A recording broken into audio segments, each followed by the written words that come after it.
की तरह जो ये सोशल मीडिया पत्रकार बढ़ते जा रहे हैं। माइक और कैमरे के बीच का डिस्टेंस जनता के साथ उन्हें पता ही नहीं होता। ये आज का भी सच है कि आप जो एजुकेशन लेते हैं जर्नलिज्म की और आप जो प्रैक्टिकल करते हैं उसमें जमीन आसमान का अंतर है। चाय के साथ जब तक पेपर ना देखें ना तो चाय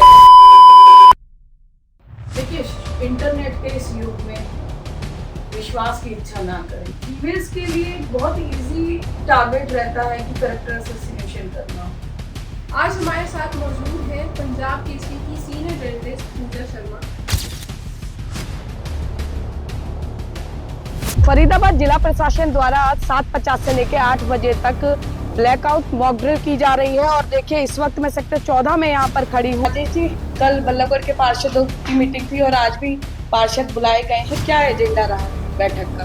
हरियाणा की भाजपा सरकार कितना पारदर्शी शासन जो है वो दर्शाती है, इसका प्रत्यक्ष प्रमाण कई बार लोग देख चुके हैं। देखिए, जब मैंने शुरुआत किया था तो मैं उस वक्त पहली फीमेल जर्नलिस्ट होती थी और इजी टारगेट पे होती थी क्योंकि इतने सारे हालांकि उस वक्त पत्रकार बहुत ज़्यादा नहीं होते थे, गिने चुने पेपर होते थे, इलेक्ट्रॉनिक मीडिया भी। मुझे याद है कि जब मैंने शुरुआत की तो आज तक लॉन्च हुआ था उसको। ऐसे भी बहुत सारे लोग हैं जो जिन्होंने पत्रकारिता को एक मजाक भी बना। नमस्कार, मैं आपके साथ सोनाली मल्होत्रा। आपका स्वागत है ज्ञान संवाद के लेटेस्ट एपिसोड में। आज हमारे साथ मौजूद हैं पंजाब केसरी की सीनियर जर्नलिस्ट पूजा शर्मा, जो कि 26 साल से पत्रकारिता की फील्ड में अग्रसर हैं और अलग अलग मुकाम हासिल कर चुकी हैं। साथ ही साथ महिला पत्रकार एसोसिएशन की प्रधान है, होप एंड हेल्थ फाउंडेशन की प्रेसिडेंट है और अलग अलग पुरस्कारों से नवाजी जा चुकी है। तो आइए बात करते हैं। बहुत बहुत स्वागत है मैम आपका हमारे चैनल में। तो मेरा पहला सवाल आपसे है कि आपने जर्नलिज्म की फील्ड में अपना करियर कैसे स्टार्ट करा? देखिए सोनाली, 26 साल जब आप कहते हो तो उस वक्त करियर और जर्नलिज्म वो उनका दूर दूर तक कोई नाता ही नहीं रहा। तो बस बाय चांस स्टार्ट हो गया, एक नीड थी और वो कब करियर में तब्दील हो गई है शायद मुझे भी नहीं पता लगा और अब जुनून बन चुका है। और लेकिन जो हुआ, कहते हैं भगवान जो करता है अच्छे के लिए करता है, तो मुझे लगता है कि वो ज़रूरत के लिए जो स्टेप उठाया था आज वो एक सक्सेसफुल मुकाम पर आज मैं कह सकती हूँ कि वहाँ पे है। तो 25 साल का एक्सपीरियंस कुछ हमारी ऑडियंस के साथ साझा करें। देखिए, बहुत अच्छा रहा 25 साल का एक्सपीरियंस। बहुत उतार चढ़ाव देखे, बहुत चुनौतियाँ थी, लेकिन कहते हैं कि अंत भला तो सब भला। और जो चुनौतियों को पार कर जाता है तो फिर छोटी मोटी चीज़ें उनको अफेक्ट नहीं करती। ये मेरे साथ भी हुआ क्योंकि हम अभी भी पुरुष प्रधान देश में रहते हैं, बेशक हम कितना भी 21st सेंचुरी की बात कर लें। और लेकिन अच्छी बात इसमें ये है कि हम जब मेल डोमिनेटिंग समाज की भी बात करते हैं तो उसमें एक हिस्सा अगर वो है तो दूसरा वो भी है जो मेल्स हैं, लेकिन वो सपोर्ट करते हैं फीमेल्स को, वो चाहते हैं कि महिलाएं आगे बढ़े।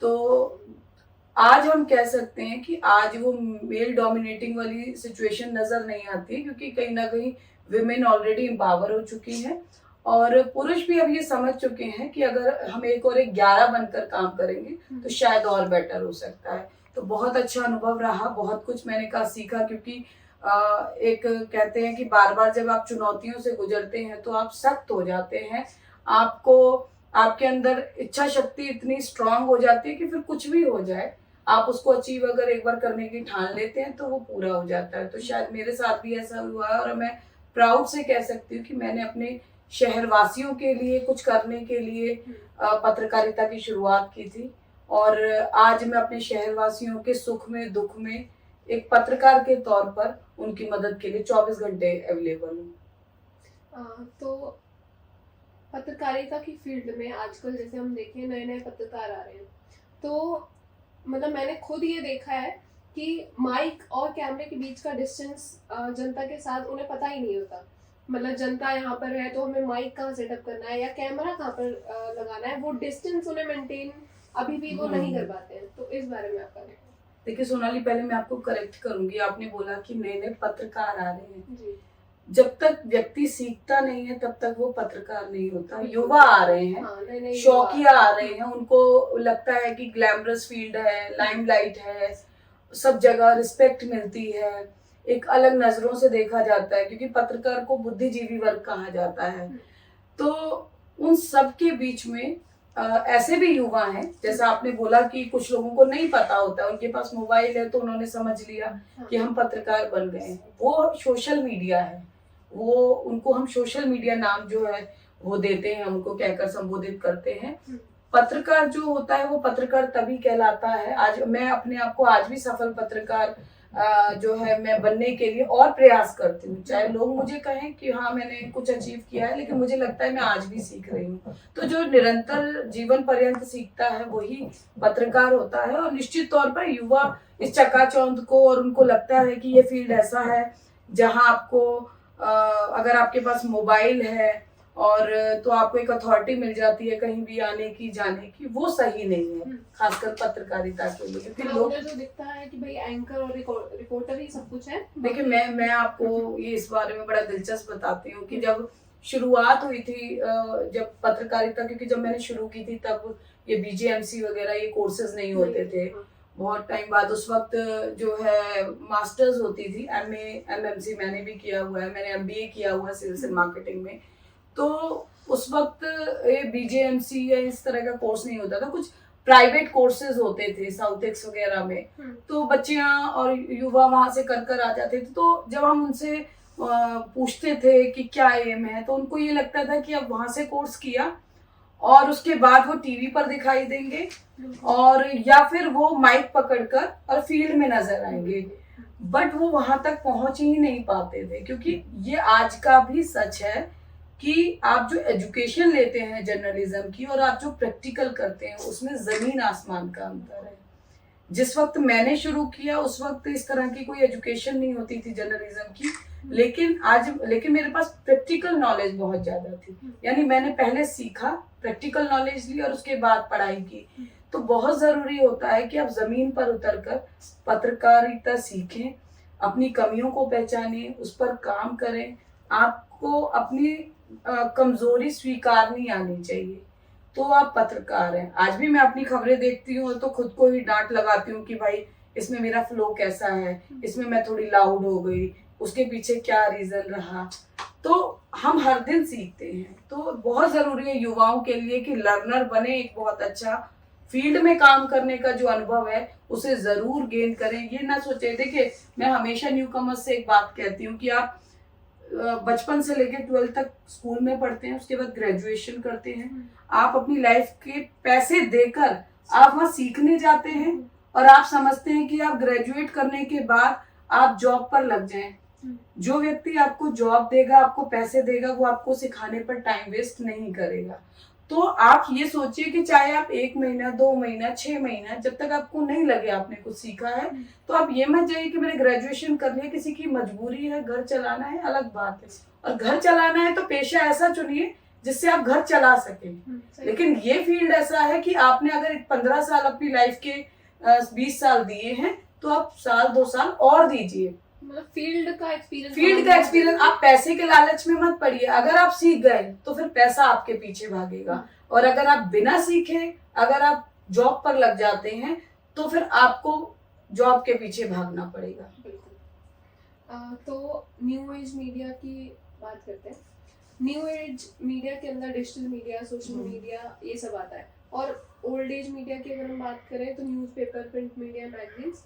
लेकिन आजकल लोगों के पास टाइम ही नहीं है न्यूज़पेपर पढ़ने का और मैगजीन्स पढ़ने का, तो वो सोशल मीडिया की तरफ भागते चल जा रहे हैं। तो आपको नहीं लगता कि ट्रेडिशनल मीडिया अपनी अहमियत खोता जा रहा है? देखिए सोनाली, मैं आपको बताती हूँ कि आपने कहा न्यू एज मीडिया और ओल्ड एज मीडिया, और हमेशा कहते हैं ओल्ड इज गोल्ड। आज भी अगर जो लोग हैं, पुराने लोग हैं, इवन मैं भी, मैं ज्यादा पुरानी नहीं हूँ, तो चाय के साथ जब तक पेपर ना देखे ना तो चाय का स्वाद अधूरा रहता है। और आज अगर रिलायबिलिटी की बात करें तो प्रिंट मीडिया, वो उससे ज्यादा क्रेडिबिलिटी मुझे लगता नहीं है कि किसी की होती है, क्योंकि इलेक्ट्रॉनिक मीडिया पर भी आरोप लग जाते हैं, हालांकि प्रिंट पर भी आरोप लग जाते हैं, लेकिन जो भी नेशनल मीडिया हाउसेज होती है उनकी क्रेडिबिलिटी होती है, उनकी जवाबदेही होती है, जनता के प्रति जवाबदेही है, बहुत सारे पैरामीटर्स को वो फॉलो करते हैं। सोशल मीडिया की आपने कहा कि आजकल इंस्टेंट सब चीजें मोबाइल पर मौजूद हैं, तो वो शायद अस्तित्व खोते जा रहे हैं, ऐसा नहीं है, क्योंकि कहते हैं कि समय के साथ सब आगे बढ़ना चाहते हैं। आपने देखा कि टीवी पर मैं भी सारा दिन न्यूज नहीं देख सकती हूँ, लेकिन मोबाइल तो है ना, तो उसका एक सब लोगों ने सोशल मीडिया प्लेटफॉर्म्स लॉन्च कर दिए। चाहे आप नेशनल चैनल्स की बात करें, प्रिंट मीडिया की बात करें, तो आप देखेंगे कि सबके एप्स डेवलप हो चुके हैं, सबके ई पेपर्स आते हैं, तो अब वो सब कुछ डिजिटलाइजेशन की तरफ जाता जा रहा है। तो ऐसा नहीं है, हाँ ये जरूर कह सकते हैं कि सोशल मीडिया बड़ा है, बट जो ट्रेडिशनल मीडिया चला आ रहा है उसने भी अपने आप को साथ साथ अपग्रेड किया है। और आज भी जब लोगों को कुछ नेशनल न्यूज पढ़नी होती है, करनी होती है, तो वो उनको जो भी पसंद करते हैं मीडिया हाउसेज, उसकी ऐप देखते हैं, उनके ई पेपर्स देखते हैं, तो वो समय के साथ साथ चीजें हो रही हैं, तो वो भी अपग्रेड हो रहे हैं। तो मुझे नहीं लगता कि वो एक गैप खत्म हो रहा है। आजकल जो युवा आ रहे हैं पत्रकारिता की फील्ड में, उन्हें न्यूज़पेपर पढ़ने की हैबिट ही नहीं है। इवन जब हम थे अपने कॉलेज लाइफ में, तो हमारे टीचर्स भी बोलते थे कि न्यूज़पेपर पढ़ने की आदत डालो, फील्ड पे बहुत मतलब काम आएगी आपको ये सब चीजें। लेकिन अभी भी जो युवा आ रहे हैं उन्हें न्यूज़पेपर पढ़ने की हैबिट ही नहीं है, तो मतलब उसके लिए आप क्या एडवाइस देना चाहेंगी कि वो हैबिट डालें इस चीज? देखिए सोनाली, ये बहुत अच्छा सवाल आपने किया, और मैं न्यू कमर्स को ये बताना चाहूंगी कि अगर मैं 10 दिन न्यूज़पेपर पढ़ना छोड़ देती हूँ ना, तो मेरी भी वोकैबुलरी कहीं ना कहीं मुझे लगता है कि एक लिमिटेड हो जाती है। न्यूज़पेपर एक फ्री में मिलने वाली आपको ऐसा ज्ञान है जो कोई टीचर नहीं है जिसके लिए आपको घर बैठे ये पता लगता है कि शहर में कौन कौन सी संस्थाएं एक्टिव है, शहर में डेवलपमेंट कहाँ जा रहा है, कहाँ होना है, शहर में क्या घटित हो रहा है। आप अगर कहीं पर आपको और यूज होता हुआ दिखाई देगा, तो आपको उसका पर्यायवाची के तौर पर आप वह यूज कर रहे हैं, तथा यूज कर रहे हैं, ये आपको कहीं नहीं मिलेगा। आप अगर प्रिंट मीडिया की अगर हम बात करते हैं, तो मैं कहती हूँ कि जड़ है, वो कोर है। और जिसने न्यूज़पेपर पढ़ने की आदत डाली, बल्कि जो लोग सोशल मीडिया की तरफ जाते हैं, उनको तो बोल बोल कर पढ़ना चाहिए। वोकैबुलरी शार्प होती है, कार्यवाही क्या है और कार्यवाही क्या है ये आपको पेपर ही समझा सकता है। प्रैक्टिकली आपको ये नॉलेज कहीं नहीं मिलती है। साथ में न्यूज़पेपर आपको ये बताता है कि आपके आसपास क्या चल रहा है, आपको ये पता लगता है कि नगर निगम के क्या रूल्स है, हुड्डा विभाग क्या है, एफएमडीए क्या है। मैं आज चैलेंज कर सकती हूँ कि ये जो न्यू कमर्स आ रहे हैं, अगर उनको आप बिठाएं, तो आप उनमें से बहुत सारे 98% ऐसे लोग निकलेंगे जिनको यही नहीं पता होगा कि एफएमडीए के सीईओ कौन है, नगर निगम कमिश्नर कौन है, हुडा एडमिनिस्ट्रेटर और स्टेट ऑफिसर का रोल क्या है, डीटीपी इन्फोर्समेंट और डीटीपी में क्या अंतर है। उनको ये नहीं पता होगा कि नगर निगम काम कर रहा है, वो किसके लिए ऑथराइज्ड है, एफएमडीए का क्या रोल है।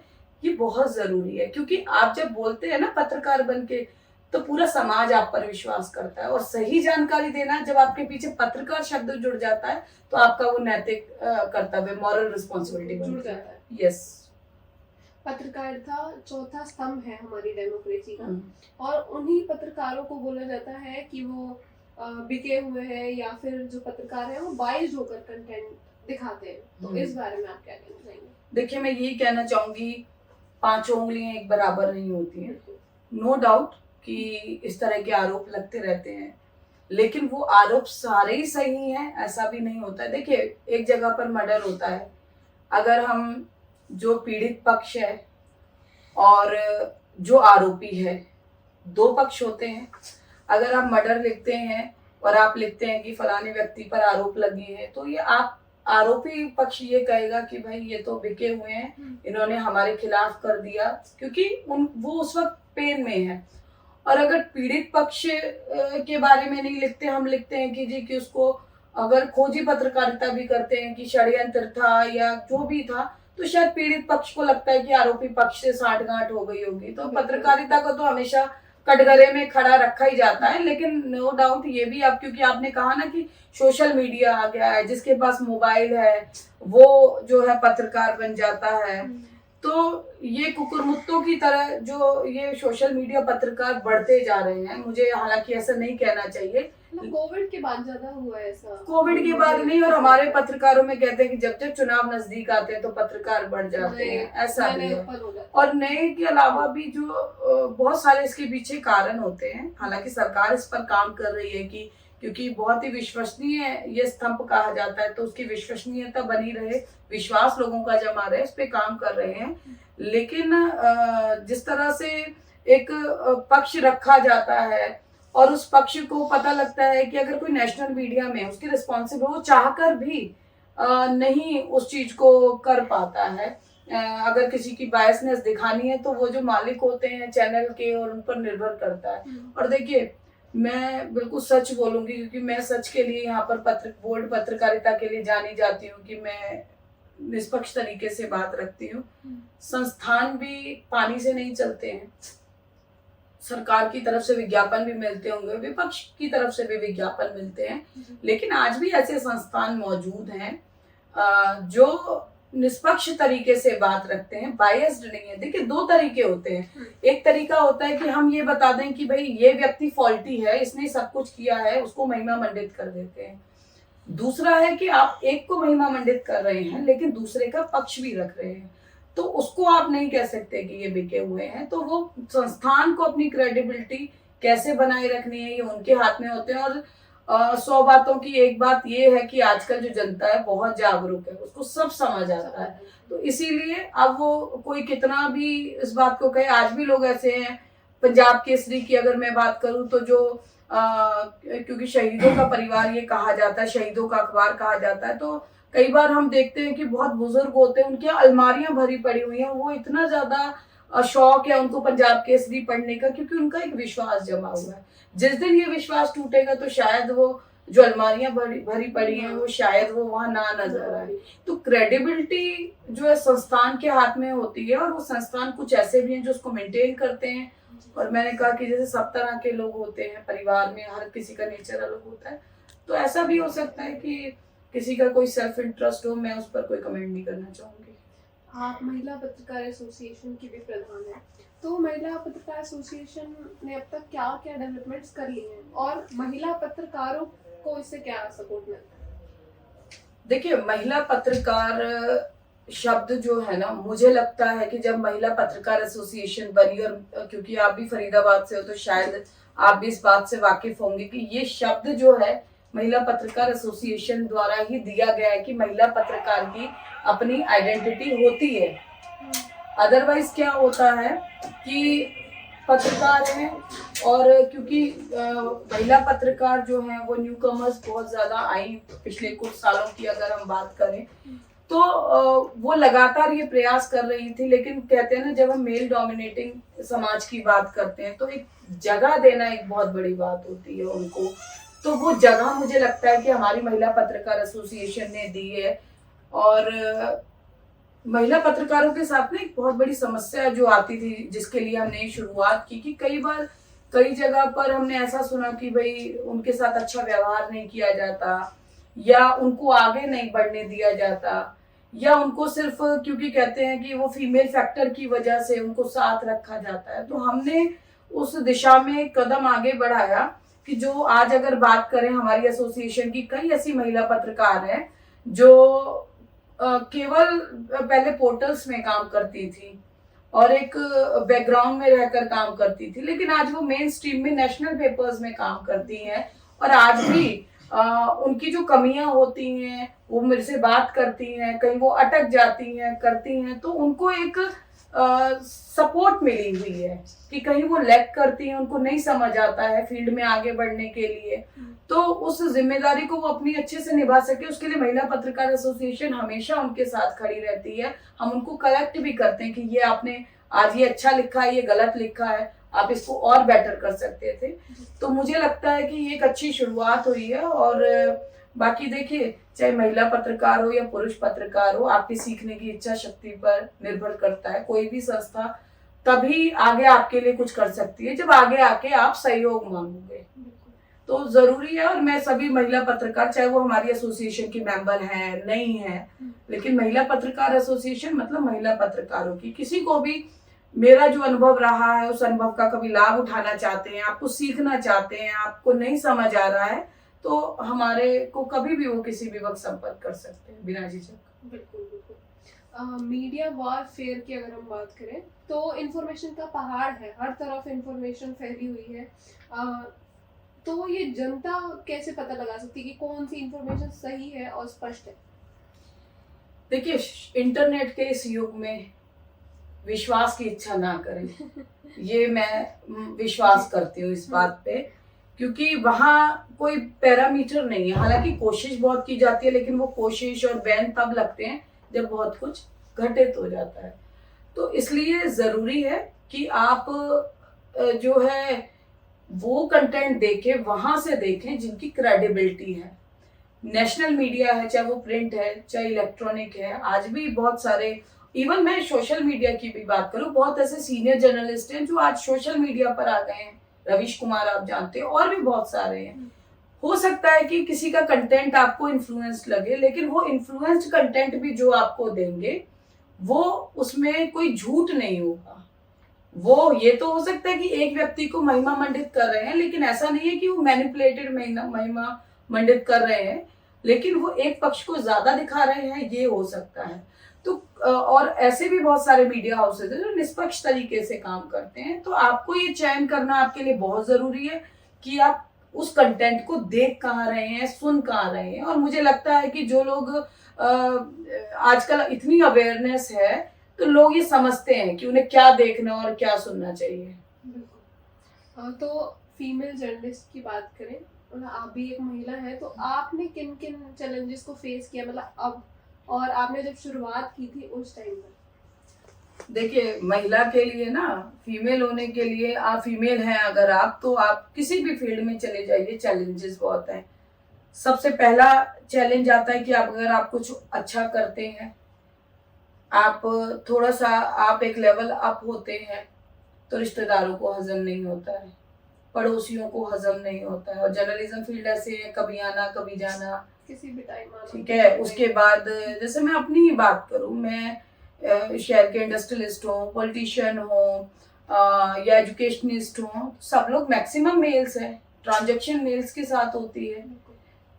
फीमेल्स के लिए एक बहुत इजी टारगेट रहता है कि कैरेक्टर असैसिनेशन करना उनका।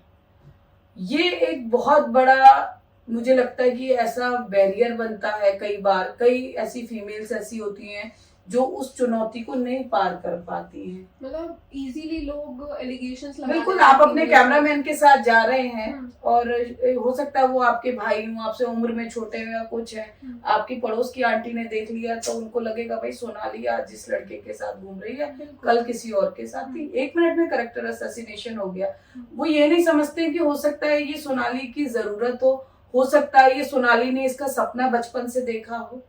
लेकिन अगर कहीं कोई मेल अगर ऐसा नजर आता है, या उनका खुद का बेटा अगर किसी कॉलेज की लड़की के साथ कोई बुक शेयर करता है, तो शायद उनको फर्क नहीं पड़ेगा। तो सॉफ्ट टारगेट में कहती हूँ कि फीमेल्स होती हैं, करती हैं, हालांकि अब वो बिंदास चलती है कि जिसको जो सोचना है करे, क्योंकि पेरेंट्स सपोर्टिंग हो गए हैं। और अब फीमेल्स इतनी मजबूत भी हो गई हैं कि वो अपनी लड़ाई लड़ सकती हैं। अब वो जमाने गए जब वो सॉफ्ट टारगेट बन जाती थी, अब वो जवाब देना जानती हैं। तो हालांकि ये चीजें कम है, लेकिन खत्म नहीं हुई है। तो मैं सब लोगों से, मैंने भी खुद ये सब चीजें फेस की हैं, लेकिन मैं रुकी नहीं, झुकी नहीं। और मुझे लगा कि ठीक है, पेरेंट्स अगर विश्वास कर रहे हैं तो ठीक है, मैं किसी के लिए आंसरेबल नहीं हूँ, एक अपने भगवान के लिए और एक माता पिता के लिए, अपने परिवार के लिए। और शायद उसी का नतीजा है कि आज जब इतना फरीदाबाद पूरा शहर मुझे इतना सम्मान देता है, मेरा हर चीज में सहयोग करता है। लेकिन मैं उन आंटियों से, उन लोगों से जरूर ये कहना चाहूंगी, उन समाज के लोगों से जो हमेशा ये सोचते हैं कि हर लड़की का कैरेक्टर असैसिनेशन कई बार सही नहीं होता है। आप अगर वो गलत भी जा रही है तो आप उसको समझा सकते हैं बड़े होने के नाते, लेकिन आप किसी को बिना जाने, बिना सोचे, बिना समझे आप 1 मिनट में उसके कैरेक्टर पर जो उंगलियां उठा देते हैं, वो कभी ना कभी ऐसा भी होता है कि वो उसकी जिंदगी को ऐसे मोड़ पर ले आती है जहाँ उसकी जिंदगी के लिए कोई यू टर्न नहीं होता है अच्छे के लिए। तो ये बहुत ही एक सैड पार्ट है, न केवल जर्नलिज्म का, किसी भी फील्ड का। तो लड़कियां भी आगे बढ़ सकती हैं भाई, लड़कियां भी कुछ अचीव कर सकती हैं, लड़कियां भी अपनी मेहनत से गाड़ी ओन कर सकती हैं। ऐसा नहीं है कि वो किसी के साथ उसका अफेयर है किसी हाई प्रोफाइल बंदे से तभी वो एक लग्जरियस लाइफ जी सकती है, वो अपनी मेहनत से भी जी सकती है। लेकिन आज की सोसाइटी में अभी भी एक तबका ऐसा है जिसको ये डाइजेस्ट नहीं होता है। उनको ये लगता है कि लड़की अगर अच्छे से वो पहन ओढ़ रही है, एक लेविश लाइफ जी रही है, तो कुछ गड़बड़ है। तो हर चीज में गड़बड़ नहीं होती है। आंटियों को ये ज्यादा होती है। कहते हैं ना कि औरत ही औरत की सबसे बड़ी दुश्मन होती है। हमारे पूर्वज, देखिए मैंने एक चीज बहुत देखी है कि जो सेइंग्स होती है ना वो एक्सपीरियंसेस से ही आते हैं। सास बहू के झगड़े कहे जाते हैं, नंद भाभी के झगड़े कहे जाते हैं। कभी किसी ने बोला कि ससुर और बहू का झगड़ा, या जेठ और बहू का दौरानी का झगड़ा। तो यानी लैग पुलिंग जो शुरू होती है ना वो महिला ही महिला की करती है। और लेकिन मुझे ऐसा लगता है कि आज देखिए, जैसे मैं महिला पत्रकार एसोसिएशन की प्रेसिडेंट होने के नाते मुझे बहुत अच्छा लगता है, मुझे अच्छा लग रहा है कि आप आज यहाँ पर बैठे हुए हैं, आप मेन स्ट्रीम में हैं। मुझे अच्छा लगता है कि जब मैं देखती हूँ कि जो मेरी एसोसिएशन की गर्ल्स हैं वो नेशनल मीडिया में लिखती हैं, कई बार बहुत अच्छी स्टोरीज लिखती हैं, उसमें मैं अप्रिशिएट भी करती हूँ, तो प्राउड फील होता है। तो हमें ये लगना चाहिए कि अगर आपके सहयोग से कोई कुछ बनता है तो आप 1 और 1 11 हैं। तो 1 - 1 0 का ट्रेंड मुझे लगता है कि ये नहीं अपनाना चाहिए। आपको पूरा फरीदाबाद जानते हैं, तो आपने जब अपने करियर की शुरुआत की उस समय और आज के समय में क्या क्या चेंजेस हुए? किस रूप के चेंजेस आप जानना चाहते हो? पत्रकारिता के क्षेत्र में या समाज के पॉइंट ऑफ व्यू से, या फरीदाबाद कहाँ था और कहाँ आ गया? नहीं, उस प्रारूप पत्रकारिता के क्षेत्र में और समाज इस समय और उस समय किस तरीके से देखता था पत्रकारिता को देखकर। ओके, देखिए जब मैंने शुरुआत किया था तो मैं उस वक्त पहली फीमेल जर्नलिस्ट होती थी और इजी टारगेट पे होती थी, क्योंकि इतने सारे मेल्स, हालांकि उस वक्त पत्रकार बहुत ज्यादा नहीं होते थे, गिने चुने पेपर होते थे। इलेक्ट्रॉनिक मीडिया भी मुझे याद है कि जब मैंने शुरुआत की तो आज तक लॉन्च हुआ था उस वक्त, और पत्रकारिता मेरी चल रही थी तो दैनिक भास्कर लॉन्च हुआ था, उस वक्त जागरण चल रहा था, हरिभूमि पेपर चलते थे। तो उस वक्त पत्रकारिता जो है वो बहुत जिम्मेदार प्रोफेशन था पत्रकारों के लिए कि, और बहुत चुनौतियां थी, क्योंकि अब इतना इजी नहीं हो गया था कि आपने मोबाइल से रिकॉर्ड किया और व्हाट्सएप पर भेज दिया। पहले व्हाट्सएप भी नहीं होते थे, फोन भी किसी किसी के पास होते थे, खबरें लिखी जाती थी और जो है इंटरनेट के माध्यम से वही लोग भेज पाते थे जिनके पास पूरा सेटअप होता था, नहीं तो फैक्स किए जाते थे। आज टेक्नोलॉजी आगे आ गई है, तो टेक्नोलॉजी के साथ साथ जब इजी कोई चीज हो जाती है तो फिर उसकी डिमांड बढ़ जाती है, और डिमांड का ही नतीजा और ये निकला कि अब पत्रकारों की संख्या ज्यादा बढ़ती जा रही है। उस वक्त लिमिटेड पत्रकार थे तो क्रेडिबिलिटी बहुत ज्यादा थी, क्योंकि सीनियर जर्नलिस्ट वहां पर होते थे। बेशक उनकी क्वालिफिकेशन नहीं होती हो उतनी, लेकिन जो उनका एक्सपीरियंस होता है, यानी मैं उस वक्त भी कहती थी कि जैसे कि अगर किसी ने 12th करके वो पत्रकारिता कर रहा है और आज अगर कोई पोस्ट ग्रेजुएशन करके पत्रकारिता कर रहा है तो वो बराबर है। वो 10th पास भी उनके पास इतना ज्ञान, क्योंकि जो उन्होंने पढ़ा है वो मास्टर जी के डंडे खाकर पढ़ा है, सीख कर पढ़ा है। पेरेंट्स बैठते थे पढ़ाने के लिए, लेकिन अब क्या कल्चर चल गया है कि अगर अब टीचर डांट नहीं सकता बच्चे को तो एजुकेशन की क्वालिटी तो अफेक्ट करेगी। उसके बावजूद भी बच्चे अच्छा कर रहे हैं, ऐसा नहीं है, लेकिन ऐसे भी बहुत सारे लोग हैं जिन्होंने पत्रकारिता को एक मजाक भी बना दिया है। तो निश्चित तौर पर पत्रकार तो मैं उनको नहीं कहती हूँ, उनको मैं कह सकती हूँ कि युवा हैं जो अपने पैशन के लिए कुछ तलाशने के लिए निकलते हैं, लेकिन उसका नुकसान कई बार समाज को हो जाता है। लेकिन मैं कहूंगी कि पत्रकारिता का बहुत विस्तार हो चुका है, और कहते हैं कि गेहूं के साथ घुन भी होता है। हाँ, तो वो वाली बात है। लेकिन ओवरऑल अगर बात करें तो आजकल जितनी स्पीडली पत्रकार अपनी बातों को लोगों तक पहुंचा सकता है, मुझे लगता है कि अगर पीछे मुड़ के देखते हैं तो हमें ऐसा लगता है कि हम पता नहीं कौन सी सदी में उस वक्त जी रहे थे, और आज बिल्कुल चेंज है। आज हम अमेरिका की अगर हमें कोई न्यूज पढ़नी हो तो हम एक क्लिक पर हमारे लिए अवेलेबल है, और तब अगर हमें फरीदाबाद बॉर्डर की खबर अगर पढ़नी थी तो हमें सुबह पेपर पढ़ना पड़ता था। और तो वो ये हमें अंतर, अगले दिन मिलती थी। अगले दिन मिलती थी। लेकिन अंतर आपने पूछा कि वो जो अगले दिन मिलेगी वो आपको सटीक जानकारी मिलेगी कि जो आपने पढ़ा, मतलब ये एक्चुअल जानकारी है, लेकिन अभी अगले मिनट जो आपको जानकारी मिल रही है वो सही है या नहीं, उसकी क्रेडिबिलिटी पर सवाल है। क्योंकि उन्हें इंस्टेंट कोई चीज मिली, उन्होंने सोशल मीडिया पर डाल दी, लेकिन जब पत्रकार अगले दिन जब पेपर आप पढ़ते हो तो उसमें जांच होती है, उसमें पुलिस की बाइट ली जाती है, उसमें पड़ोसियों से पूछा जाता है कि क्या मैटर रहा, पत्रकार अपनी भी खोजी पत्रकारिता निकालता है, तो जो कंक्लूजन निचोड़ निकलता है वो अगले दिन लोग पढ़ते हैं। और जब जिस चीज के पीछे मेहनत होती है तो निश्चित तौर पर उसकी अपनी क्रेडिबिलिटी होती है। आपको अलग अलग पुरस्कारों से भी नवाजा जा चुका है, चाहे वो हरियाणा महिला नारद पुरस्कार हो या और कोई भी अन्य पुरस्कार। तो जब आपको पुरस्कार दिया जा रहा था, या मतलब कोई भी पुरस्कार जब आपको दिया गया उस समय, तो आपके अंदर क्या उस टाइम क्या भावना उत्पन्न हुई? देखिए, निश्चित तौर पर कुछ भी मिलता है तो अच्छा लगता है, क्योंकि पत्रकार को हमेशा आरोप मिलते हैं और कटघरे में पत्रकारिता को खड़ा किया जाता है। लेकिन मैं इस मामले में लकी हूँ कि मुझे हमेशा शहरवासियों से बहुत ज्यादा अप्रिसिएशन मिलता है, और जब भी मुझे कोई पुरस्कार मिलता है तो जिनसे मैंने सीखा, मेरे गुरु महावीर गोयल सर हैं, पंजाब केसरी के ब्यूरो चीफ हैं, मैंने उनसे प्री नर्सरी से जैसे बच्चा सीखता है, मैंने वो एजुकेशन उनसे पत्रकारिता की ली है। चाहे वो प्रिंट मीडिया की बात करूं, चाहे इलेक्ट्रॉनिक मीडिया की बात करूं, आज भी मैं खबरें अपनी स्टोरीज उनको भेजती हूं और मैं रिक्वेस्ट करती हूँ कि इसमें से जितनी गलतियां निकलें मुझे वो बताएं। मैं डांट भी सुनती हूँ आज भी, ताकि वो मुझे डांट रहे हैं ये किसी को नहीं पता, लेकिन उनकी डांट से जो मैं सीख कर आगे परस्यू करूंगी वो उससे मुझे मेरी पीठ थपथपाई जाएगी। तो मुझे लगता है वो हर एक डांट बहुत जरूरी होती है। अविनाश चोपड़ा जी हैं, पंजाब केसरी के जो ऑनर हैं, मुख्य संपादक हैं, उन्होंने मुझे हमेशा मोटिवेट किया है।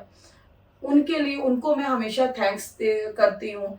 जब भी मुझे कोई पुरस्कार मिलता है या कोई मुझे अप्रिशिएट करता है, ऐसा व्यक्ति जो मुझे लगता है कि इसका अप्रिशिएशन बहुत वैल्यूएबल है, भगवान का धन्यवाद तो मैं कभी भी सुबह उठते ही करती हूँ कि जो कुछ दिया है उन्हीं का दिया हुआ है। माँ बाप, जो उन आंटियों की बातें जिन्होंने नहीं सुनी और आज मैं यहाँ तक पहुंची हूँ, तो पेरेंट्स, परिवार, सहयोग रहता है। और इलेक्ट्रॉनिक मीडिया में मैं काम कर रही हूँ, मेरे ब्रदर मेरे साथ रहते हैं, करते हैं, तो हम एक और 11 बन के काम करते हैं। तो निश्चित तौर पर जो भी इस जर्नी में साथ रहे हैं उन सब के लिए मैं थैंकफुल होती हूँ, क्योंकि ये केवल एक व्यक्ति की मेहनत नहीं होती है। अगर सुबह 6 बजे उठकर जाती हूँ और अगर 11 बजे लौट रही हूँ तो मेरा लंच पैक होता है, काम होता है, मुझे घर की चिंता नहीं होती है, तो उसमें मेरी जो मेड आती है, जो मैं कुक आती होगी, उसका भी योगदान है कि भाई वो मुझे खाना देती है, तो मैं उसको टाइम पर पहुंच पाती हूँ। मैं कहीं और चाय पानी पीने में वो टाइम वेस्ट नहीं होता है। तो सबकी सपोर्ट है, सबका एफर्ट है, और मैं इस तरह की पर्सन हूँ कि मेरे लिए कोई जरा इतना सा भी करता है, एक सुई के बराबर भी, तो मैं हमेशा उसके लिए जिंदगी भर थैंकफुल रहती हूँ। तो मुझे लगता है कि ये सभी को ये चीज रियलाइज करनी चाहिए। तो आप होप एंड हेल्प फाउंडेशन की प्रेसिडेंट भी हैं, तो ये फाउंडेशन काम क्या करती है? देखिए, जैसे आपने कहा होप एंड हेल्प, तो ये उन लोगों की हेल्प करती है जिनको हेल्प की होप रहती है। फरीदाबाद में हमारी बहुत सारी ऐसी संस्थाएं हैं जो काम करती हैं, बहुत सारी ऐसी भी संस्थाएं हैं जिनको एक आइडेंटिटी नहीं मिली हुई है, और वो लेकिन काम एक्सट्रीम लेवल पर कर रही है, ऐसे लेवल पे कर रही है कि हम अगर उन्हें काम करते देखते हैं तो हमारे रोंगटे खड़े हो जाते हैं। लेकिन मदद अगर उनको मिले तो वो और अच्छा कर सकती है। तो क्योंकि एज ए जर्नलिस्ट मेरे लिंक्स होते हैं, रोटरी हैं, पॉलिटिकली भी, सोशली भी बहुत सारे, और फरीदाबाद में ब्लेस्ड मानती हूँ कि मैं फरीदाबाद में रहती हूँ कि यहाँ बहुत सारे हेल्पिंग हैंड हैं। तो लोग अक्सर मेरे से कहते थे कि जी की पूजा जी, आपको आप तो लोगों के बीच में रहते हो, तो कोई एक्चुअल नीडी हो तो आप बताना, क्योंकि ब्लफ भी होते हैं, संस्थाएं दिखाती कुछ और है, करती कुछ और है। कोविड में भी हमने बहुत देखा।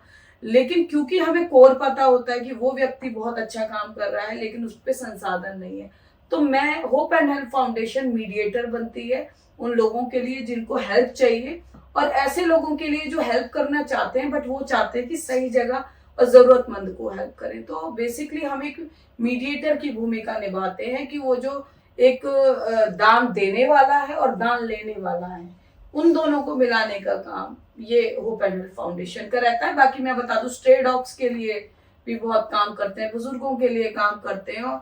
और मुझे लगता है कि जब आप काम करते हैं तो उसको ये नहीं कहा जा सकता कि किस फील्ड में करते हैं, क्योंकि कभी भूखे को खाना भी खिला देते हैं, और कभी जो है कोई व्यक्ति ऐसा होता है जो सरकारी ऑफिस में धक्के खा रहा होता है और हम वहां पर होते हैं तो उसकी भी मदद कर देते हैं। तो मदद को तो कोई क्लैरिफिकेशन और किसी को क्लासिफिकेशन की जरूरत नहीं होती है।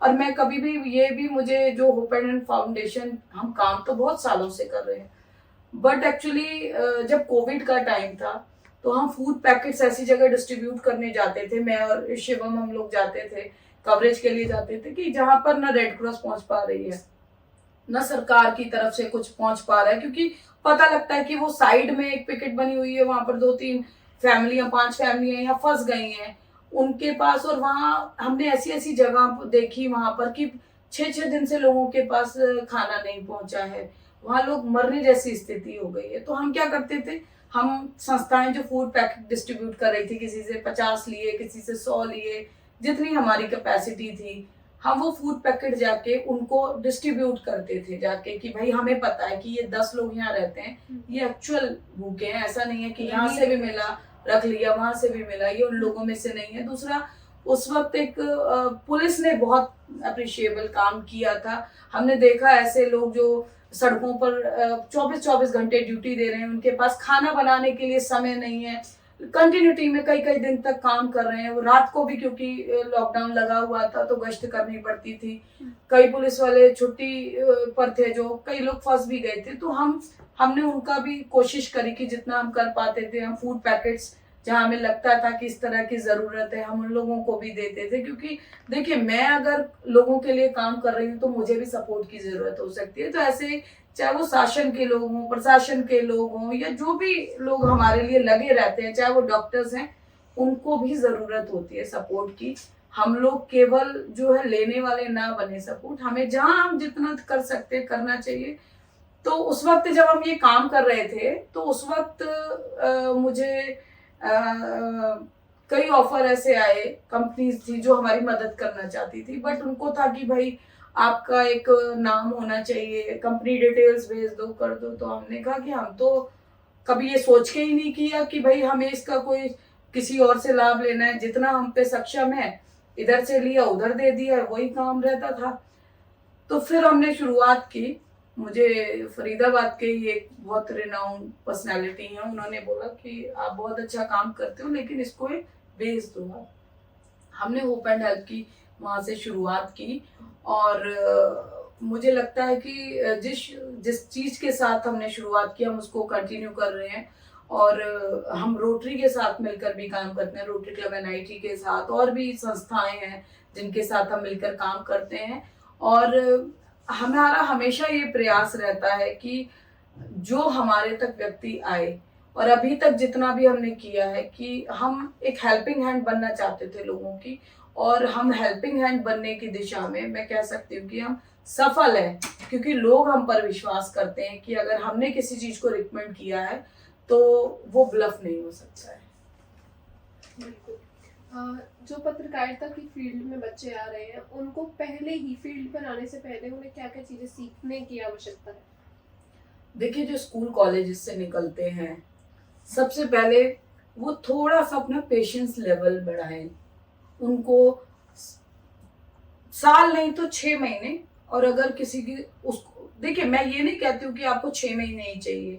हो सकता है कि जैसे कहते हैं ना कि एक क्लास में 20 बच्चे हैं, एक टॉपर होता है तो एक फेल भी हो जाता है, एक 50% पे रहता है, तो हो सकता है आप 1 महीने में सीख जाए, लेकिन सीखने के लिए समय जरूर दें। क्योंकि जब आप फील्ड पर उतरेंगे तो आपकी गलतियां कोई नहीं करेक्ट करेगा, आपसे एक्सपेक्ट किया जाएगा कि आप अच्छा करें, और क्योंकि वो आपको पे कर रहे हैं, और जो व्यक्ति पे करता है वो आपसे 100% चाहेगा, तो आप एक प्रेशर में आ जाएंगे, और प्रेशर में कभी भी आप खुलकर काम नहीं कर सकते हैं, आप सीख नहीं पाएंगे, आपको हमेशा डर लगा रहेगा कि अरे ये मैंने गलत कर दिया। आप रिस्क नहीं लेना चाहेंगे, आप चैलेंजेस फेस नहीं करना चाहेंगे, क्योंकि आपको लगेगा कि अरे मेरी जॉब बर्बाद बन जाएगी।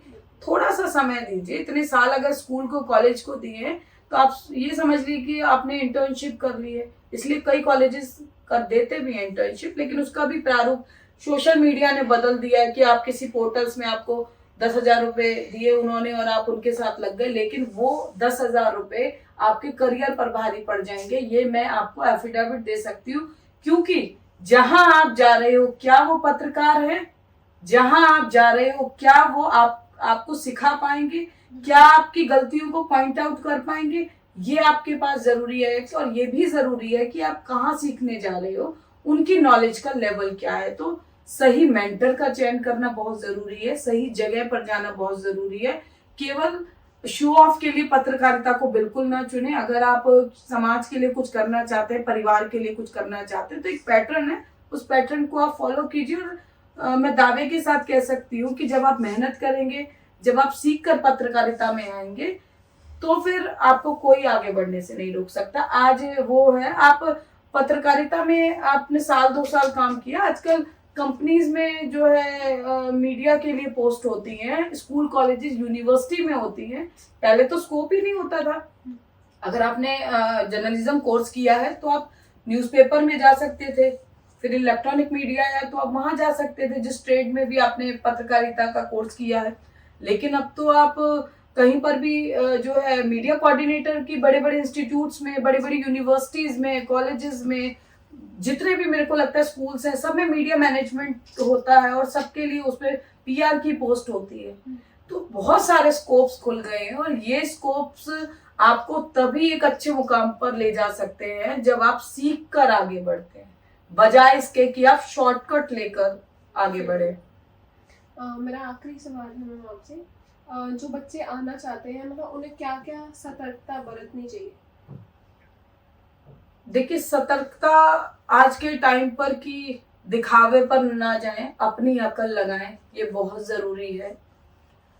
अपने मेंटर का सही चुनाव करना बहुत जरूरी है। जहां आप सीखने जा रहे हैं या जहां आप काम कर रहे हैं, उनका क्रेडिबिलिटी लेवल क्या है, क्या उनके अंदर नॉलेज है, वो बहुत जरूरी है। क्योंकि वो नॉलेज सही दे रहे हैं या गलत दे रहे हैं। कहते हैं ना कि बच्चे को अगर ये बता दो कि ये शब्द जो है इसका अर्थ ये है, तो उसको पूरी जिंदगी वही याद रहता है। कहते हैं बच्चे कच्ची मिट्टी की समान होते हैं। तो जो न्यू जनरेशन जर्नलिज्म में आ रही है वो भी कच्ची मिट्टी है, उसको जो समझ जाएंगे, कर जाएंगे, वो वही आगे परस्यू करेंगे। तो बहुत जरूरी है कि आप अच्छे मेंटर के साथ मेहनत करें, डेडिकेशन के साथ काम करें, शॉर्टकट नहीं अपनाएं। और अगर जर्नलिज्म करना चाहते हैं तो पेशेंस रखिए। अगर आपके पास पेशेंस नहीं है तो फिर आप समझिए कि आपका करियर जो है, मुझे लगता है कि वो लॉन्ग लास्टिंग नहीं रहेगा, जो मैं अपने एक्सपीरियंस से कह सकती हूँ। क्योंकि धैर्य के साथ जब आप काम करते हैं, बारीकियां सीखते हैं, तो आपके लिए एक रास्ता खुल जाता है। क्योंकि आप, हो सकता है आप उसके साथ मार्केटिंग भी सीख लें, हो सकता है आपको समय के साथ रहते हुए आपको अपना इंटरेस्ट लेवल पता लगे कि आपका स्पोर्ट्स फील्ड में ज्यादा आपका मन लगता है, आपको क्राइम इन्वेस्टिगेटर रिपोर्टर बनना अच्छा लगता है, या आपको ग्लैमरस रिपोर्टिंग करना अच्छा लगता है। तो आपको खुद को पहचानने का मौका मिलता है, बजाय इसके कि आपको धक्के से भेजा जाता है कि आपको वही करना है, फिर चाहे उसको करते हुए आपको नींद ही क्यों ना आ जाए। तो जरूरी है कि अपने आप को एक्सप्लोर करें, वो बहुत जरूरी है, और वो बिना पेशेंस के मुझे लगता है कि संभव नहीं है। तो बहुत बहुत धन्यवाद मैम आपका। Thank you Sonali. और मुझे लगता है कि ये बड़ी अच्छी शुरुआत आप लोगों ने की है, क्योंकि आज भी कई बार हमारे पास फोन आते हैं कि वो सिफारिशें भी आती हैं कि मेरी सिस्टर है, उसको बड़ा शौक है जर्नलिज्म करने का, तो वो कर सकती है या नहीं कर सकती है। और देखिए, मैं एक चीज और कहना चाहती हूँ, हालांकि इंटरव्यू एंड हो गया, कि ऐसा जरूरी नहीं है कि आप पत्रकारिता पढ़कर आए हैं तो ही आप पत्रकार बन सकते हैं। देखिए, मैं हमेशा जब भी किसी का फोन आता है या कोई रिकमेंडेशन आती है, मैं हमेशा 2 सवाल पूछती हूँ उनसे कि आपकी हिंदी कैसी है और आपको आप किस तरह से बोलते हैं करते हैं, वो मैटर करता है। आप बोलते भी नहीं है तो आपको शब्दों का ज्ञान कितना है। अगर आपकी हिंदी अच्छी है तो भी आप पत्रकार बन सकते हैं, लेकिन सीख कर। तो जरूरी नहीं है कि अगर आपके टाइम पर पत्रकारिता नहीं थी या आपने पत्रकारिता नहीं करी है, लेकिन आपको लगता है कि आप पत्रकार बन सकते हैं, तो आप मुझसे संपर्क कर सकते हैं, मैं आपको गाइड कर सकती हूँ। तो और मैं जो न्यू जनरेशन है उसके लिए यही कहना चाहूंगी कि भाई शॉर्टकट के चक्कर में बिल्कुल मत चलो। सक्सेस का मूल मंत्र शॉर्टकट कभी नहीं हो सकता है। थैंक यू सो मच आपका। आगे फिर होगी मुलाकात ज्ञान संवाद के नए एक्सपर्ट के साथ। देखते रहिए हिंदुस्तान की बुलंद आवाज न्यूज।